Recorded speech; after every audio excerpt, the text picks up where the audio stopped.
ముందు సర్గలో చెప్పినట్టు సగర మహారాజు యాగం మొదలుపెట్టాడు. ఆగాగాగు, గంగ గురించి చెప్పరా బాబు అంటే సగరుడు వాళ్ళ ఫ్యామిలీ అంటాడు, వీడెవడరా బాబు అంటారా?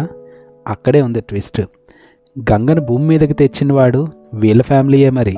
అయినా రాముడు మా స్టూడెంట్లా విసుక్కోకుండా ఇంకా వివరంగా చెప్పమని విశ్వామిత్రుణ్ణి అడుగుతూ 39వ సర్గ స్టార్ట్ అవుతుంది.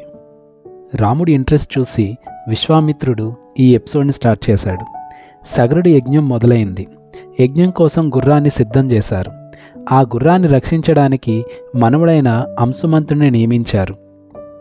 ఈ యజ్ఞం అటు హిమాలయాలు ఇటు వింధ్యా పర్వతాలు ముఖాముఖి చూసుకుంటున్నట్లు ఉన్న మధ్య ప్రాంతంలో జరుగుతుంది. అంతలో ఇంద్రుడు ఒక రాక్షసుని వేషం వేసుకొని ఆ గుర్రాన్ని ఎత్తుకుపోతాడు. యజ్ఞాశ్వం పోవడం అరిష్టం, అది నీకు మాకు మనందరికీ ముప్పు తెస్తుంది. ఎలా అయినా ఆ గుర్రాన్ని వెతికి తెప్పించమని సగరుడితో చెప్తున్నారు ఋత్విక్కులు. వారి మాటలు విని తన 60,000 కుమారుల్ని పిలిచాడు. ఒక్కొక్కడు ఒక్కొక్క యోజనం భూమి చొప్పున వెతకమని ఆజ్ఞాపించాడు. లేడికి లేచిందే పరుగన్నట్టు అసలే హైపర్ యాక్టివ్ ఏమో, ఇంకా ఇలాంటి టాస్కులు ఇస్తే తగ్గుతారా? ఒక్కొక్కరు ఒక్కో యోజనం చొప్పున 60,000 యోజనాల భూమిపై వెతికారు. దొరకలేదు.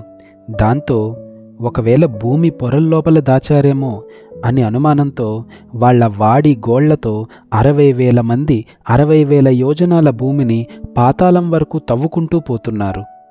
వీరిలా తవ్వుకుంటూ అడ్డం వచ్చిన జీవుల్ని చంపుకుంటూ పాతాళంలో ఉన్న మహానుభావుల్ని కూడా అనుమానంతో చంపేస్తున్నారని, వీరిని అదుపు చేయడం ఎలా అని దేవతలు బ్రహ్మదేవుణ్ణి అడుగుతున్నారు.